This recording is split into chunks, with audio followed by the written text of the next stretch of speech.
लो भाई छोरो सारा बाण भाई ने वीरेंद्र खेड़ला भाई के राम राम।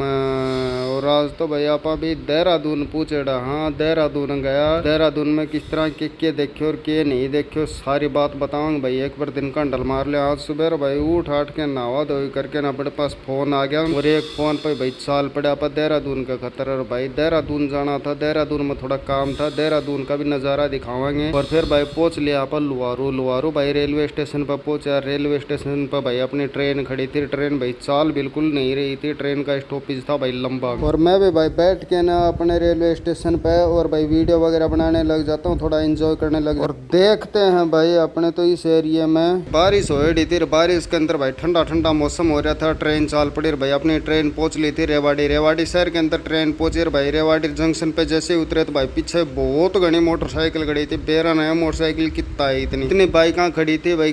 अगर एक आदमी गिनने लग जाए तो पूरे दिन भर तो गिनती में भी कोई नहीं। और फिर भाई अपने रेवाड़ी रेलवे स्टेशन पे एक अजीब तरह की ट्रेन आ गई। और भाई इस ट्रेन के अंदर नीचे भी भाई बैठने की सीट, ऊपर भी भाई बैठने की सीट। बेरा है ना कि सिस्टम था और कौन सी ट्रेन थी मारे तो कि मैं समझ में पड़ा नहीं। लेकिन ट्रेन देखने में जमा एकदम सुथरी थी, जैसे स्लीपर बस हुआ अगर स्लीपर बस भर गई थी।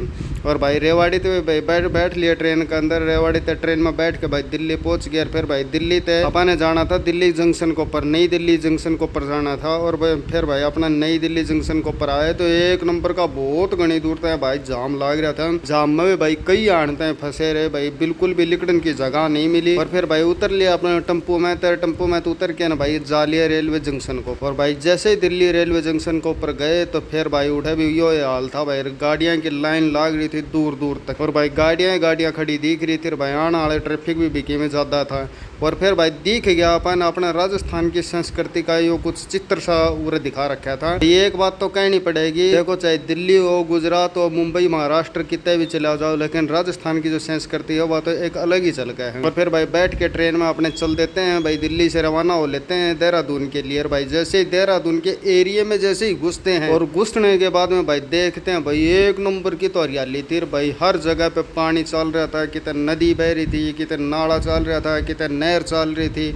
और पर भाई देखने में जम्मा एकदम सुथरा सा लग रहा था भाई। हरियाली एक नंबर की हरियाली हो रही थी, एक नंबर की हरियाली हो रही थी। और भाई ट्रेन के बाहर खड़ा हो गया भाई, थोड़ा सा हवा का से एंजॉय लेने लग गया भाई। अंदर तो ट्रेन के अंदर भाई भीड़ ज्यादा थी, गर्मी हो रही थी। और भाई दूर दूर तक जितने भी देखे थे वो तो हरियाली हरियाली दिख रही थी। और फिर भाई पहुंच जाते हैं अपने देहरादून रेलवे स्टेशन के ऊपर। जैसे ही भाई देहरादून का रेलवे स्टेशन आता है तो दिल के अंदर एक अलग ही तरह की खुशी सी आ जाती है भाई। पूरे दिन भर परेशान हो रहे थे, एक दिन हो गया था चलते चलते ट्रेन का मान। और फिर भाई बैठ के अपना टेम्पू का मान अपन जाना था उस काम के लिए चल देते हैं। और फिर भाई जो अगला ब्लॉक है वो अगले ब्लॉक के अंदर देखना कैसे क्या कुछ देहरादून में करते हैं, क्यों आए थे। इससे के साथ आज का ब्लॉक समाप्त करते हैं। सारे बाण भाई वीरेंद्र खेड़ला भाई के राम राम। और सारा भी जाके कर लो अपना काम।